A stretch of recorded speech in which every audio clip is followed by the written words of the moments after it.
Alright, so in this video I'm going to be explaining another important article with the title Domain Generalization using a mixture of multiple latent domains. Because sometimes you don't have the domains explicitly, so you need to have domain discovery to discover those domains, and we call those discovered domains the latent domains. So this paper in 2020 from Tokyo. When domains which represent underlying data distributions vary during training and testing processes, deep neural networks suffer a drop in their performance. Domain generalization allows improvements in the generalization of performance for unseen target domains by using multiple source domains.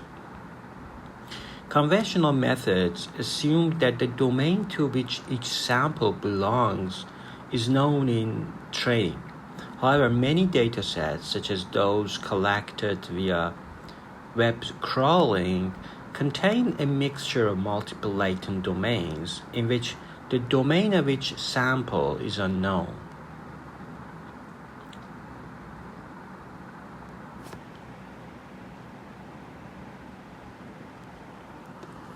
This paper introduces domain generalization using a mixture of multiple latent domains as a novel and more realistic scenario, where we try to train a domain generalized model without using domain labels. To address this scenario, we propose a method that iteratively divides samples into latent domains via clustering, and which trains the domain invariant feature extractor shared among the divided latent domains via adversarial learning. We assume that the latent domain of images is reflected in their style and thus utilizing style features for clustering. By using these features, our proposed method successfully discovers latent domains and achieves domain generalization even if the domain labels are not given.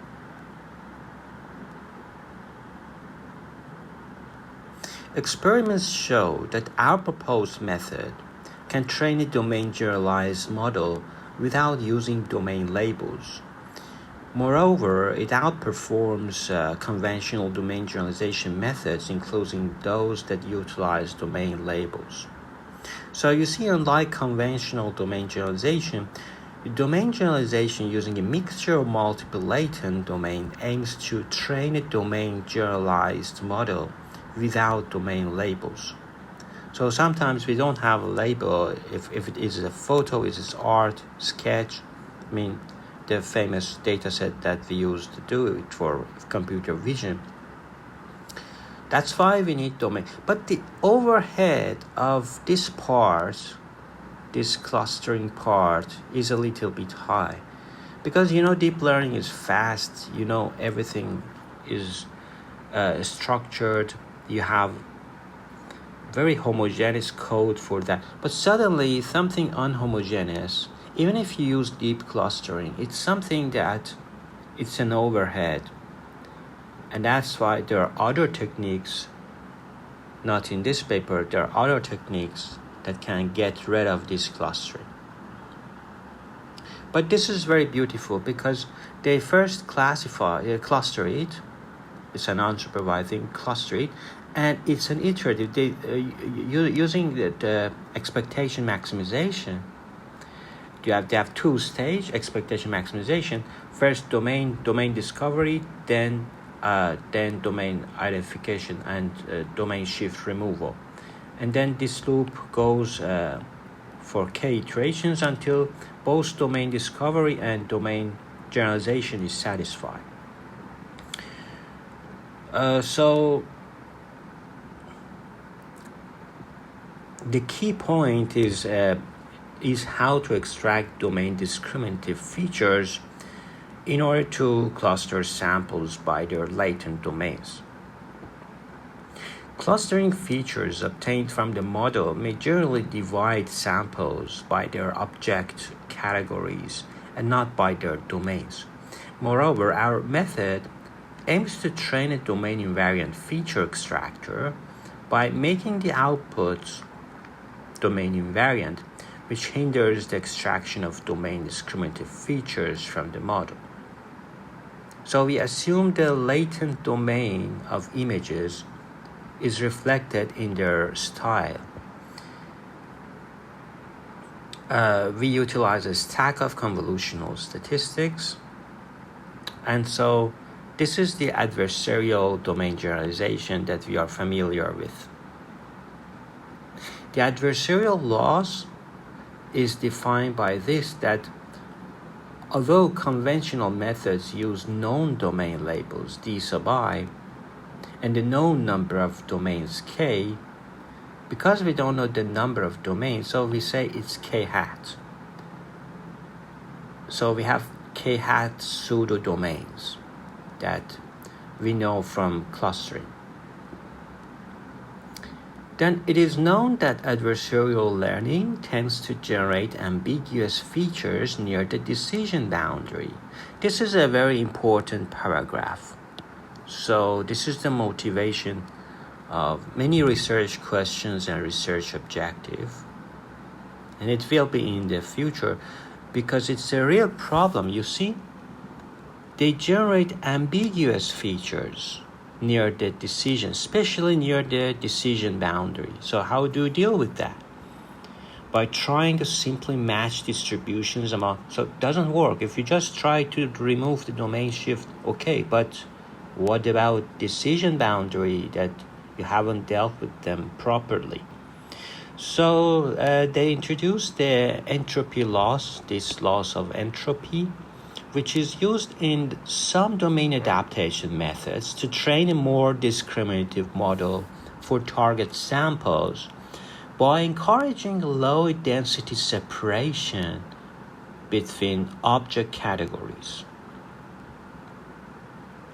Do you know why they say low density separation between object categories? Sometimes if you go to a subspace, it mimics the dynamics on the general space. So this subspace is a lower dimensional. If you do it, it's like a dual space that instead of these complex trajectories, I'm saying an example from dynamical systems, but there is no loss of generality. But if you do it in this simple low-dimensional space, then you come back here, push back here, then you can analyze these complex trajectories much easier.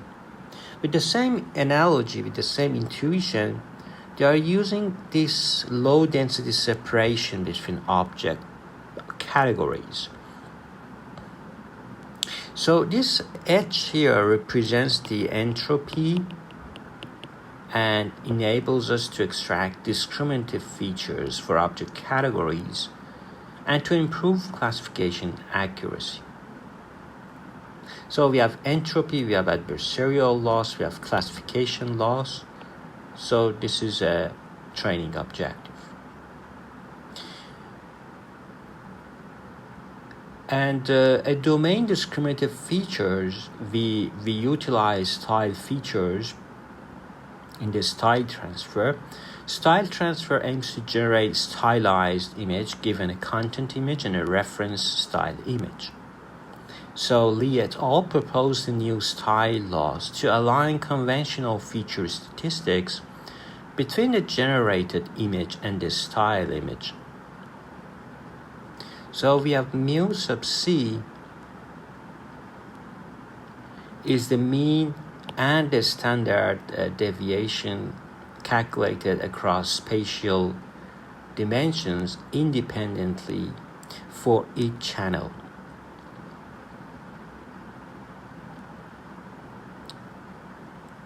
So the difference of mu of generator and mu of style. Because Lee in 2017 proposed a new style loss to align conventional feature statistics and the style image. So we have the output phi from the layer to compute the style, this style loss.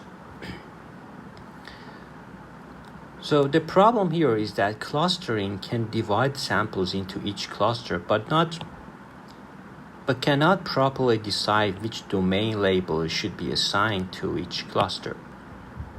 If the assigned pseudo-label domain are shifted largely with those before one epoch, it negatively impacts the training. Therefore, we use the following equation to convert the cluster assignment A sub I into the pseudo-domain label D sub I hat by calculating the permutation. So this pi hat is the permutation so as to maximize the rate of agreement between cluster assignments and pseudo labels.